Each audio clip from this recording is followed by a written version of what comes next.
King Charles is changing his grandson's future, but not in the way the public expects. With Queen Camilla by his side, Charles has been pulling the strings behind palace doors, orchestrating a future that could leave Prince George with fewer choices than anyone imagined. And his biggest pawn in this game? The Princess of Wales, Catherine. For years, Catherine has been a steady and reliable force within the royal family. A future queen consort, devoted mother, and the epitome of royal grace. She has carefully balanced her duties with her role as a mother, ensuring her children have as normal a childhood as possible despite the pressures of royal life. But what if everything she believes about her children's future is based on carefully curated misinformation? What if Charles has been strategically misleading her, allowing her to think she has control while quietly ensuring that George is being molded into the role of king without an escape route? Charles has long been determined to cement his legacy, and that means securing the monarchy's future through Prince George. It's no secret that the king has a vision, a smaller, more streamlined royal family, with power centralized around the direct heirs. Unlike the expansive royal family of previous generations, Charles wants a monarchy that revolves around a core group: himself, Camilla, William, Catherine, and their children. But what does that mean for the younger royals? What about Louis, who, despite being third in line to the throne, might never be allowed to live life on his own terms?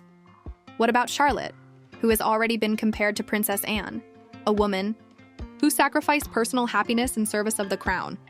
Most importantly, what about George, who, at just 10 years old, is already being positioned as the future of the monarchy without being given the space to define his own dreams and ambitions? Catherine has always been protective of her children's privacy. She and William have fought to give George, Charlotte, and Louis as normal a childhood as possible, shielding them from the relentless pressures that defined William's early years. They have deliberately kept them out of the spotlight for much of their formative years, ensuring that they are not constantly subjected to the harsh scrutiny of the media and the unrealistic expectations of the public. But sources suggest Charles has been subtly undermining this effort, whispering assurances to Catherine while making quiet decisions that steer George toward a life of unwavering royal duty. He has reassured Catherine that George will have a chance to grow up away from the pressures of the throne, but in reality, he is already laying the groundwork for a future where George has no choice but to embrace the role of king. The first sign? Charles's public rhetoric about duty and service.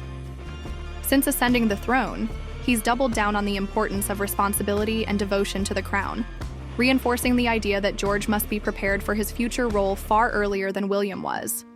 Unlike his own approach to parenting, where he allowed William and Harry some semblance of personal choice before fully committing to royal life, Charles appears to be molding George from childhood, ensuring there's no room for escape. The pressure is mounting, and George's presence at key royal events has become more pronounced. The carefully orchestrated public appearances, the increasing focus on his demeanor and body language, and the subtle messaging that he is being prepared to rule. All of these elements point to a deliberate strategy. But here's where it gets concerning.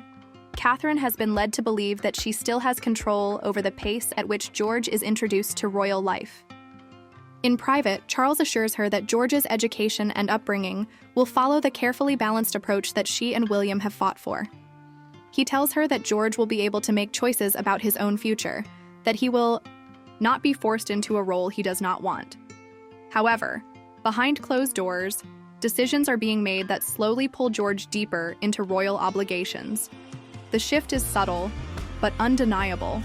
His increasing presence at high-profile events, his positioning alongside Charles at key moments, and the deliberate way he is being integrated into the public consciousness as a future king. Take his increasing public appearances. At first, George's exposure seemed natural, a young prince making brief, charming appearances at royal events. But in the past year, the frequency of these engagements has increased. He's been positioned in ways that emphasize his role as a future king, from standing prominently at official ceremonies to making carefully orchestrated appearances alongside Charles himself. It's a strategic move, conditioning the public to see him as the next monarch while subtly reinforcing his role to George himself. The more he is seen fulfilling royal duties, the harder it will be for him to imagine a future outside of the institution. Catherine, trusting Charles's assurances, may not fully realize how deeply this conditioning is already setting in. While she believes she's maintaining the balance, the palace machinery is operating behind the scenes to accelerate George's transition into a figure of duty rather than a child exploring his own future. The question is, how long can she remain unaware? And when she finally realizes what is happening, will she have the power to intervene? Or will it be too late to reverse course? And then there's the matter of Queen Camilla. She has become one of Charles's most influential advisors, and she shares his commitment to securing the monarchy's future. Camilla's influence in palace affairs has grown significantly since Charles took the throne, and sources suggest she plays a key role in reinforcing George's path. While Catherine is led to believe she has final say over George's exposure, Camilla is working to ensure that Charles's plans stay on track. She has positioned herself as a supportive step-grandmother, but behind the scenes, she is one of the key architects of this strategy. She understands the power of optics, and she knows that ensuring George is firmly embedded in the royal structure now will prevent future rebellion. The biggest irony? Charles is repeating history. He was once a boy caught between duty and personal longing. He watched his mother, Queen Elizabeth II, place the monarchy above all else, and he grew up under the shadow of an unyielding institution. Now, rather than allowing George the choices he once wished he had, Charles is ensuring that his grandson has none. He is, perhaps unintentionally, doing to George what was done to him, removing any sense of personal freedom in the name of duty. Catherine may still believe she has time to shape George's future. She may trust Charles's words, believing that his support means she retains control. But as the months go by and George becomes further enmeshed in the public's perception of duty, the reality will become clear. The question is, when Catherine finally realizes the truth, will she be able to change the course of her son's future? Or will it be too late? The monarchy thrives on continuity, but history has shown that the greatest dangers come from within. If Charles continues down this path, he may secure his legacy, but at what cost? And more importantly, how long will Catherine remain unaware of the truth? One thing is certain. If Catherine does not act soon, she risks losing control over George's future entirely. She may have been misled, but the time will come when she can no longer ignore the truth. The question is, when that moment arrives, what will she do?